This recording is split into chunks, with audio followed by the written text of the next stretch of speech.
విరిగిన రెక్క లేవడమే నిజమైన బలం. ఒక అడవిలో ఒక చిన్న పక్షి ఉండేది. అది ఎంతో ఎత్తుగా ఎగరాలని కలలు కంటూ ఉండేది. ఒకరోజు ఎగురుతున్నప్పుడు దాని రెక్కకు గాయమయ్యింది. అది చాలా బాధపడి ఒక చెట్టు కింద కూర్చుంది. అక్కడికి ఒక వృద్ధపక్షి వచ్చింది. అది మృదువుగా అన్నది, ఎగరలేకపోవడం ఓటమి కాదు, తిరిగి ఎగరడానికి సిద్ధం కావడమే విజయం.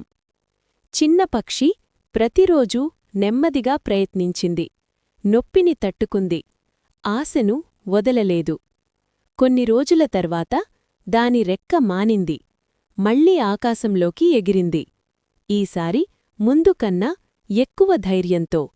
నీతి: పడిపోవడం కాదు, పడిన తర్వాత లేవడమే నిజమైన బలం.